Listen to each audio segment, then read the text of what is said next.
ഗൃഹാതുരത്വമുണർത്തുന്ന ഓർമ്മകളുമായി പാക്കിൽ സംക്രമ വാണിഭത്തിന് തുടക്കം. കർക്കിടകം 1 മുതൽ 1 മാസം നീളുന്ന നാട്ടുചന്തയാണ് പാക്കിൽ സംക്രമ വാണിഭം. കോട്ടയം പാക്കിൽ ധർമ്മശാസ്ത്ര ക്ഷേത്ര മൈതാനത്താണ് കാലങ്ങളായി നടക്കുന്നത്. പറയിവെച്ച മന്ദിരകുലത്തിലെ രണ്ടാമനായ പാക്കനാരുടെ ഓർമ്മ പുതുക്കുന്നതാണ് ഓരോ സംക്രമ വാണിഭവും. 1 മാസം നീളുന്ന നാട്ടുചന്തയിൽ പരമ്പരാഗത ഉൽപ്പന്നങ്ങൾ വിൽപ്പനയ്ക്കുണ്ട് എന്നതാണ് പ്രത്യേകത.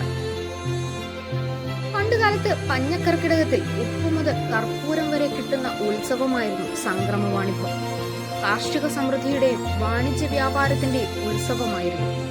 പരമ്പരാഗത ഉൽപ്പന്നങ്ങളും കാർഷിക ഉപകരണങ്ങളും കലം, മൺചട്ടി എന്നുവേണ്ട എല്ലാം ഒരു കുടക്കീഴിൽ ലഭിക്കും എന്നതായിരുന്നു സംക്രമ വാണിഭത്തിന്റെ പ്രധാന പ്രത്യേകത. കുട്ട, വട്ടി, ചിരട്ടത്തവി, തഴപ്പായ, ഈറ്റയിൽ നിർമ്മിച്ച മുറം, കൂട തുടങ്ങിയ ഉൽപ്പന്നങ്ങളും തൂമ്പ, അരിവാൾ, വെട്ടരിവാൾ തുടങ്ങിയ കാർഷിക ആയുധങ്ങളും സംക്രമ വാണിഭത്തിലുണ്ട്.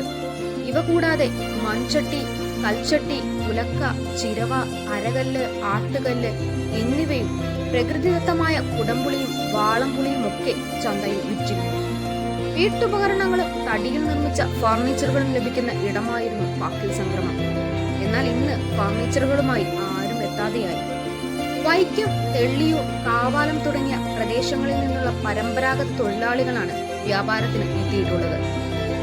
കാര്യമായ വിൽപ്പനയില്ലെങ്കിലും എല്ലാ വർഷവും മുടങ്ങാതെ കച്ചവടക്കാർ ഇവിടെ വരും. മൺചട്ടികൾക്ക് പകരമായി ഉപയോഗിക്കാവുന്ന വേളാങ്കണ്ണി ചട്ടികൾ, ചീനച്ചട്ടി, തോശക്കല്ല് എന്നിവയുടെ സ്റ്റാളുകളും ഉണ്ട്. അടുക്കളയിലേക്ക് വേണ്ട സാധന സാമഗ്രികളുടെ ശേഖരമാണ് മറ്റൊരാകർഷണം. ദേവസ്വത്തിന്റെയും ക്ഷേത്ര ഉപദേശക സമിതിയുടെയും നേതൃത്വത്തിലാണ് സംക്രമ വാണിഭം.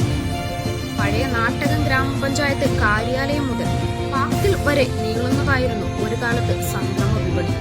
കാലക്രമേണ ക്ഷേത്ര മൈതാനത്തായി സംക്രമം.